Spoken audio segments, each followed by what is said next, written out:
Welcome to new production. Ravi Aarthi அவங்க விவாதம் பண்ணியிருக்காங்க. இதான் வந்து சமூக ஊடகங்கள் வந்து ஒரு பெரிய விவாத பொருளாக மாறி வந்துட்டு இருக்குது.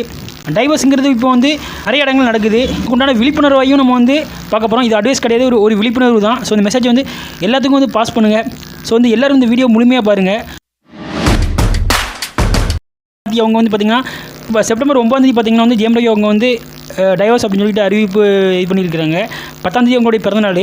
ஸோ அவங்களுக்கு தெரியும் 2 குழந்தைங்க இருக்கிறாங்க அவங்களுக்கு. ஸோ அந்த 2 குழந்தைங்களையும் மனசில் வச்சுட்டு தான் அவங்க வந்து இது பண்ணியிருப்பாங்க. ஏன்னா அவங்க வீட்லேயும் பேசியிருப்பாங்க. அப்புறம் ஆர்த்தி அவங்க வீட்லேயும் பேசியிருப்பாங்க.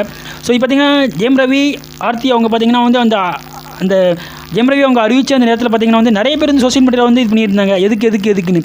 ஸோ இது என்ன நடக்குது அப்படின்னு பார்த்திங்கன்னா சில பேர் செலிபிரிட்டிஸ் அப்படின்னு பார்த்திங்கன்னா அந்த காலகட்டம் மட்டும் கிடையாது. ஸோ இந்த காலகட்டத்துலையும் வந்து பெருசாக பார்க்குறாங்க. ஏன்னா வந்து ஊடகங்கள்னு வரும்போது வந்து பெருசாக இருக்குது. ஏன்னா சாதாரணமாக ஒரு சின்ன ட்வீட் போட்டாலே பார்த்திங்கன்னா வந்து அது வைரலாக பரவிடுது. ஏன்னா இங்கே உள்ள மக்கள் என்ன பண்ணுறாங்கன்னா வந்து அவங்கள வந்து அண்ணா அண்ணி அப்படிங்கிற மாதிரி தான் பேசுகிறாங்க.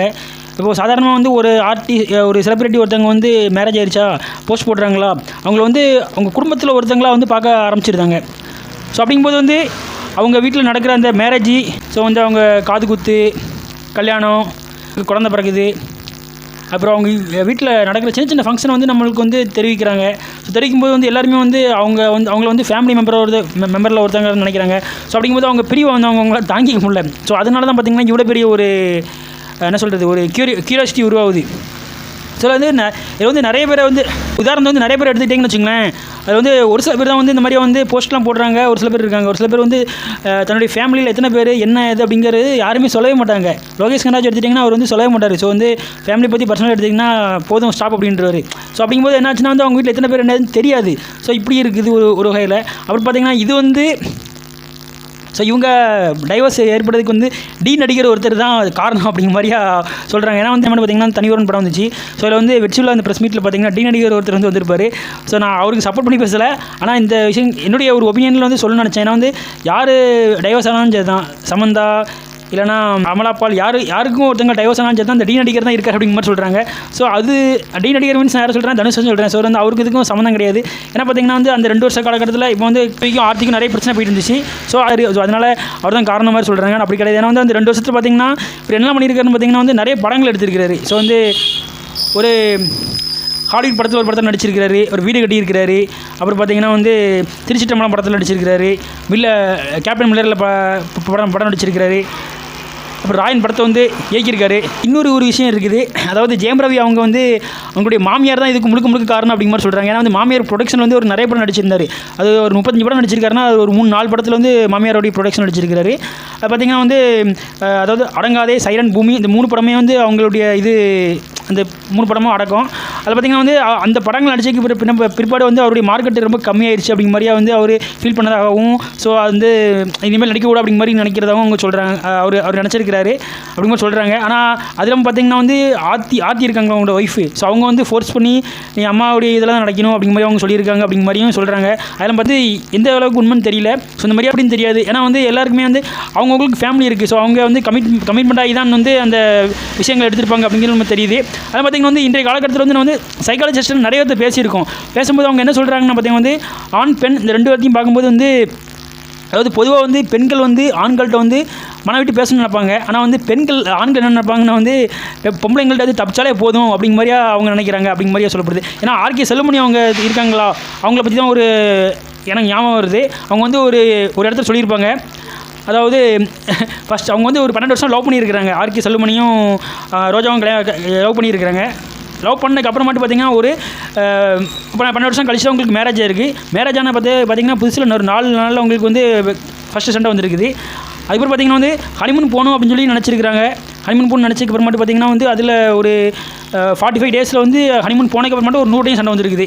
சரி இந்த மாதிரி சண்டை வந்துருக்கு அப்படின்னு சொல்லிட்டு அவங்க வந்து ஒரு டேரக்டர் அவர் கேட்கும்போது ஆர்கே செல்லுமணி கேட்கும்போது அவங்க என்ன சொல்லியிருக்கிறாங்கன்னா, நீங்கள் வந்து வெளியில் வந்து நீங்கள் வந்து ஒரு டேரக்டராக இருக்கீங்க. டேரக்டராக இருக்கும்போது நீங்கள் வந்து எல்லோரும் வந்து நமக்கு ரெஸ்பான்ஸ் கொடுக்கணும் அப்படிங்கிற மாதிரி நீங்கள் நினைப்பீங்க. அதையும் வந்து மனைவிட்டையும் நினச்சிருக்கிறீங்க. மனைவிட்டு வந்து நீங்கள் வந்து தோற்று போயிருங்க, எல்லாமே சரண்டர் ஆயிருங்க, எல்லாமே சரியாயிரும் அப்படிங்கிற மாதிரி சொல்லியிருக்கிறேன். தோற்று மாதிரி அர்த்தம் கிடையாது. ஸோ வந்து நீங்கள் ஒரு நடிப்பு நடித்தாலும் போதும், அவங்கள வந்து நீங்கள் வந்து ஃபீல் பண்ண வைக்கணும். மீன்ஸ் எப்படின்னா நம்ம புருஷன் நம்ம வந்து சொல்ல கேட்குறாரு அப்படிங்கிற மாதிரி அவங்கள வந்து ஃபீல் பண்ண வைக்கணும். நீங்கள் ஃபீல் பண்ணாலே போதும். மனைவிட்ட தோத்துட்டிங்கன்னா வாழ்க்கையில் நீங்கள் ஜெயிச்சிருவீங்க அப்படிங்கிற மாதிரியாங்கிற ஒரு இதை வந்து இன்டர்வியூ வந்து அவங்க கொடுத்துருப்பாங்க ஆர்கே சௌமியா அவங்க. ஸோ இதில் என்ன தெரியுது அப்படின்னு பார்த்தீங்கன்னா வந்து பொதுவாக வந்து சைக்காலஜி படி என்ன நினைக்கிறாங்கன்னா வந்து பெண்கள் மூலையும் ஆண்கள் மூலையும் சேர்த்து வைக்கும்போது பார்த்தீங்கன்னா வந்து அதாவது பெண்கள் வந்து என்ன நினைக்கிறாங்கன்னா வந்து ஸோ வந்து கணவன் நம்மள்ட்ட வந்து எல்லாமே சொல்லணும், ஸோ நம்மள்ட்ட வந்து பரஸ்பரமாக பேசணும், மனம் விட்டு சொல்லணும் அப்படிங்கிற மாதிரி நினைக்கிறாங்க. வந்து ஆண்கள் என்ன நினைக்கிறாங்கன்னா வந்து பேசினா சண்டை வரும் அப்படிங்கிற மாதிரி நினைக்கிறாங்க. ஸோ அது கிடையாது. இப்போ வந்து ஒரு 2 பேத்துக்கும் சண்டை வந்துருக்குன்னா வந்து ஃபஸ்ட்டு அவங்க வந்து என்ன பண்ணுவாங்கன்னா வந்து இவங்க பேசணும் அவங்க இருப்பாங்க, அவங்க பேசணும் இருப்பாங்க. ஸோ ஃபஸ்ட்டு வந்து வெறுப்பு தான் வரும். ரெண்டாவது பார்த்திங்கன்னா வந்து ஈகோ வரும். அப்புறம் வந்து ரெண்டாவது வந்து அது டேடி பார்த்திங்கன்னா ஒரு பெரிய ஒரு என்ன சொல்கிறது ஒரு பாலம் மாதிரியே இருக்கும். நம்ம வந்து ஃபஸ்ட்டு வந்து அந்த வெறுப்பு வரும்போதே வந்து நம்ம வந்து பேசிடணும். அவங்க பேசணும், அவங்க பேசக்காண்டி இவங்க பேசக்காண்டி அவங்க வெயிட் பண்ணிட்டு இருக்கக்கூடாது. ஸோ இந்த மாதிரி வெயிட் பண்ணிட்டு இருந்தாலே வந்து என்ன ஆகுதுன்னா வந்து அவங்களுக்குள்ள அடுத்த ஒரு ஸ்டெப்பு போயிடுது. ஸோ அந்த அடுத்த ஸ்டெப்பு போகாமல் நம்ம வந்து விட்டு கொடுத்துட்டோம்னா வந்து ஓரளவு இதாகிடலாம். ஸோ இந்த மாதிரி வந்து நம்ம நிறைய சைக்காலஜிஸ்ட் பேசும்போது அவங்க சொன்னாங்க.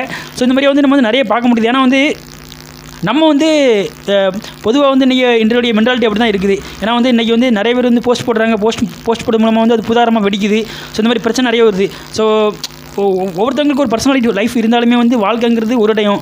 ஸோ அதை வந்து நம்ம வந்து அந்யூன்யமாக வாழணும். அதாவது எடுத்ததுக்கெலாம் வந்து நம்ம வந்து கோபப்பட்டுட்டு சண்டை போடுறது அது வந்து இது கிடையாது.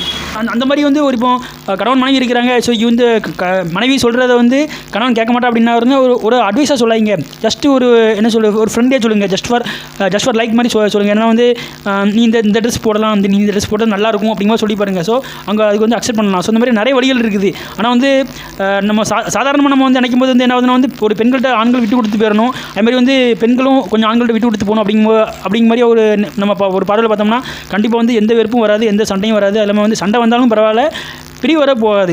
ஸோ இதுதான் நம்ம வந்து சொல்லக்கூடிய விஷயம். ஸோ வந்து நிறைய பேர் பார்த்திங்கன்னா வந்து இன்றைக்கி வந்து கல்யாணங்கிறாங்க, 10 நாளில் இல்லாட்டா ஒரு மாதத்தில் வந்து டைவர்ஸுங்கிறாங்க. ஏதோ ஃபாரின் கண்ட்ரியில் இந்த மாதிரி ஆகிப்போச்சு. ஏன்னா வந்து இன்றைக்கி சொசைட்டி பார்த்திங்கன்னா வந்து 2024 அந்த காலகட்டத்தை நோக்கி நகர்ந்துட்டு இருக்குது. இன்னும் பார்த்திங்கன்னா வந்து ஃபியூச்சரில் இதை விட பயங்கரமாக டைவர்ஸ் இருக்கும்னு நான் நினைக்கிறேன். ஏன்னா நம்ம அந்த மாதிரிலாம் போயிடக்கூடாது அப்படிங்கிற வேண்டி தான் அந்த ஒரு விழிப்புணர்வு உங்கள்கிட்ட வரணும் அப்படிங்கிற வேண்டி தான் எனக்கு தெரிஞ்சதே உங்கள்கிட்ட சொல்லணும்னு தோணிச்சு சொன்னேன். இதை ஏற்றுக்கூடாது உங்களுடைய விருப்பம். ஸோ இந்த வீடியோ வந்து நிறைய பேர் ஷேர் பண்ணுங்கள். ஏன்னா இன்றைக்கி பார்த்திங்கன்னா சமூக விழிப்புணர்வு வந்து குறைஞ்சிருச்சு. சாதாரணமாக ஒரு ஆள்கிட்ட நம்ம பேசும்போது ஏதாவது சொன்னாலே வந்து எப்பா இவன் பிளேடு போடுறான், அவன் வந்து அட்வைஸ் பண்ணுறான் அப்படிங்கிற மாதிரி சொல்கிறாங்க. ஸோ யாராவது ஒருத்தர் கண்டிப்பாக யாருக்காவது ஒரு விஷயங்கள் சொல்லி தான் ஆகணும். இப்போ வந்து அப்பா பையன் இருக்கிறாங்கன்னா வந்து ஸோ பையனுக்கு தெரியாத வந்து அப்பா கண்டிப்பாக சொல்லி ஆகணும். ஏன்னா வந்து அந்த பையனையும் வந்து உலகத்துக்கு வந்து அறிமுகப்படுத்துகிற அப்பா தான். ஸோ சில வீட்டில் வந்து அப்பா இருக்க மாட்டாங்க, ஸோ அம்மா இருக்க மாட்டாங்க, சிலர் வந்து ரெண்டுமே இல்லாமல் இருப்பாங்க. அப்படிங்கும்போது அவங்களுக்கு வந்து யார் கற்றுக் கொடுப்பா? இந்த சொசைட்டி கற்றுக் கொடுக்கும். ஸோ சொசைட்டி கற்றுக் கொடுக்கும்போது என்ன வந்து அவங்க பெரிய தாக்கத்தை அவங்களுக்கு வந்து ஏற்படும். அது இல்லாமல் வந்து அவங்க நண்பர்களோ அவங்களுக்கு தெரிஞ்சவங்களோ சொந்தக்காரங்களோ இந்த மாதிரி வந்து அட்வைஸுக்குற பேரில் இல்லாமல் வந்து அவங்களுக்கு வந்து சொல்லலாம். அது இல்லாமல் வந்து அந்த பிள்ளைங்களும் பெரியவங்களோ இல்லாட்டா யாரோ ஒருத்தவங்களோ அட்வைஸ் சொல்லும்போது இது வந்து பிளேடு இது எதுவும் அப்படிங்கிற மாதிரி நினைக்காம ஸோ அவங்க வந்து அதை கவனிக்கக்கூடிய ஒரு மனப்பக்குவத்தையும் வந்து அவங்க வந்து கொண்டு வரணும். இது பொதுவாக வந்து ஒரு அட்வைஸோ இல்லாட்டா ஒரு மனைவி ஒருத்தவங்க சொல்லும்போது வந்து நம்ம வந்து லிசன் பண்ணணும். லிசனிங் தான் ஒரு அத்தியாயம் எந்த பிரச்சனைக்குமே. ஸோ அது வந்து லிசன் பண்ணாலே போதும். நம்ம வந்து லிசன் பண்ண ஒருத்தவங்க ஒரு ஆள் சொல்லும்போது நம்ம லிசன் பண்ணோம்னா வந்து 10 பேர் சொல்லும்போது நமக்கு லிசன் பண்ணணும்னு தோணும். ஸோ லிசன் பண்ணாலே நம்ம வாழ்க்கையில் முன்னேறிடுவோம் எனக்கு தெரிஞ்சு. ஸோ வந்து நிறைய விஷயங்களை வந்து கேதர் பண்ணுங்கள். நிறைய விஷயங்கள் அதாவது ஒருத்தவங்க சொல்கிறாங்கன்னா ஃபஸ்ட்டு அவங்க என்ன சொல்ல வராங்கன்னு கவனிங்க. அதுக்கப்புறமாட்டு அவங்க ஒரு 100 பாயிண்ட் சொல்கிறாங்கன்னா அதில் வந்து 50 பாயிண்ட் நல்லதாக இருந்தால் ஏற்றுக்கோங்க, 50 பாயிண்ட் கெட்டதாக இருந்தால் இந்த காலம் வந்து அந்த காலம் விட்டுக்கோங்க. கவனிப்போம், எல்லாத்தையும் வளர்ப்போம், நம்ம சுற்றுப்புறத்தையும் நம்ம வந்து சேர்த்து நம்ம வந்து தூக்கி விடுவோம். எல்லோரும் நல்லா இருக்கணும், நம்மளும் நல்லா இருப்போம். இந்த வீடியோ நிறைய வந்து ஷேர் பண்ணுங்கள். இதே போல் மற்றொரு வீடியோவில் வந்து உங்களை சந்திக்க உங்களுக்கு விடுபடுறது உங்கள் நண்பன் பாலசன். தேங்க்யூ. Heads of.